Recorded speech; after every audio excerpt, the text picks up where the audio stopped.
Angela Rayner, Labour's deputy leader, is accused of systematic deception in an £800,000 property scandal. The conveyancing firm she blamed has denied the claims, saying they have been made scapegoats. Pressure is mounting on Starmer to sack her as her excuses collapse. This revelation exposes high-level government corruption and raises questions about the future of her political career. First off, if you haven't jumped on board yet, hit that subscribe button and join this little family that's growing thanks to you.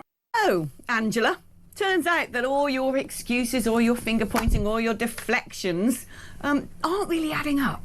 In fact, they're adding up about as well as the ledger under the control of Rachel Reeves right now, which seems to be the only person going out to bat in your defence, woefully. Because the conveyancing firm that handled the purchase of an £800,000 flat in Hove has insisted it's done nothing wrong and that they have been made scapegoats. Verico and Associates, which is just a nice little family-based company in Herne Bay in Kent, confirmed that it had advised her on the purchase of the flat, but the managing director told The Telegraph, "We acted for Ms Rayner when she purchased the flat. We did not and never have given tax or trust advice. It's something we always refer our clients to an account or tax expert for." So, Angela, mate, give up. You know, one thing you learn when you live at the seaside, as you now do, is when you keep digging the hole in the sand, it keeps falling back in on itself. So perhaps stop digging. Well, I just like the, this is Joanne Verico, who's the managing director of this company, and she said, "We probably are being made scapegoats for all of this, and I've got the arrow stuck in my back to show it." Just wonderful, eh? This is the Deputy Prime Minister we're talking about here, okay? And she's lurching from one crisis after another, but this is, I'm sorry, but this is what you get when you promote a semi-literate buffoon to a proper, major Deputy Prime Minister, the second biggest job in the land. Yes, and she's got her eye on the prime, or she had her eye on the biggest job in the land. I don't think that's going to happen anymore. How long do you give her? Well, do you know what the thing is about this lot? They're so obstinate and they're so arrogant that I wouldn't be surprised if, it depends what old Magnus Opie, whatever he's called is, Magna Carta, whoever the ethics man is. He's got a great sounding name. Whatever he decides, because Sir Keir Starmer's doing his usual, "We will obey by the letter of the law." So basically, he's just, a delegated responsibility for the decision making to that guy. So let's see what he says. But it reminds me, we were saying earlier, weren't we, that before we come on to this story of the Peterborough councillor and the atrocious things that he has been writing, if anybody from Reform or the Conservatives so much as sneezes over a poodle, it's scandal and it's front page news. And I remember it wasn't that long ago that Donald Trump almost assassinated and Nigel Farage got on a plane to go over to America because they're good buddies.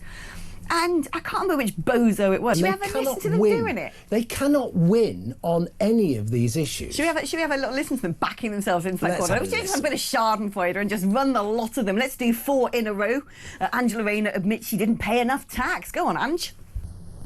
Took expert counsel advice on all of my affairs to ensure that everything was done proper.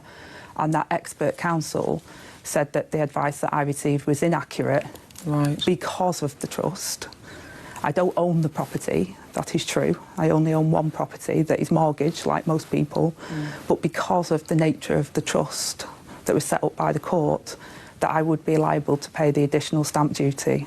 As soon as I knew that that was the case, I have alerted and referred myself to the independent advisor on the ministerial code to ensure that they can look transparently at what's happened, and also contacted HMRC to say that there is additional tax owing on this and that I'm prepared to pay that and fully comply with the HMRC as well. Oh, look at that intense grilling she got under pressure. She was absolutely being cross-examined and interrupted. That was a Jeremy Paxman style beast of an interview Paul Rayner was subjected to there. Let's now listen to Bridget Phillipson trying to defend her. Angela Rayner acted in good faith. She did believe that she had followed all of the rules. For the avoidance of any doubt, she sought fresh legal advice, which came back and concluded that there was additional stamp duty that was owed. She wasn't able to talk about that fully until a court order that was in place, particularly in relation to her family, had been lifted. But once that had happened, and once the fresh legal advice had been received, she made a full statement, she gave an interview on this, and she referred herself to the independent advisor on ministerial standards. I think that is the right process to follow. That work will now carry on, and it's for the independent advisor to do that work thoroughly. Do you know what I heard there? Blah blah blah blah blah blah blah blah blah blah blah blah blah blah blah blah blah, and the whole while I was looking at her thinking, I need a fringe, because apparently if you've got a fringe, you just get away with murder. It's a bob, isn't it? You need a bob. You need you've got to get the mental illness fringe, and then off you go. Right, let's now listen to Starmer wading in and defending his Ange. In relation to the Deputy Prime Minister, she has explained her personal circumstances in detail. She's gone over and above in setting out the details, including Mr. Speaker, yesterday afternoon, asking a court to lift a confidentiality order in relation to her own son. She has now referred herself to the independent advisor. That is the right thing to do. But I can be clear, I am very proud to sit alongside a Deputy Prime Minister who is building 1.5 million homes, who is bringing the biggest upgrade to workers' rights in a generation, and who's come from a working class background to be Deputy Prime Minister of this country. The workers' rights that's led to sort of mass closure of pubs and the destruction of the hospitality industry. I mean, come on. I mean, you just watch that, and if you watch it without the sound, it's pure theatre, isn't it? The two women at the back there consoling each other where the patriarch speaks for them. You know what I mean? It's everything they're not supposed to be. Rachel Reed has got permanent crying face now. Have you noticed that? And they're both they're both crying all the time, and that's we're women and we're crying on the one hand, on the next hand, we're feminists and we're Labour on the other. You can't be both. You're either one or the other. And if you're crying and you're removed from responsibility, we can't hold you to account because you'll burst into tears, then you shouldn't be in Parliament. I think it's as simple as that. I'm a bit of a crier myself. So well, I'm a bit of a crier myself, but I'm a middle-aged man. It's something funny go on when you hit a certain point, and it's like the RSPC. Do you know the one that gets me is that advert for the donkeys? The donkeys. I was going to say. That donkeys advert it's like torture. If I were to run those Hamas tunnels, I'd keep my hostages in front of a big screen, just playing the donkey advert over and over and over. Yeah, I don't care about the kids. It's the donkeys that count. Yeah. But it's all theatre, isn't it? And none of it has any relation to reality. They are just performing. They are absolutely the antithesis of what they purport to be.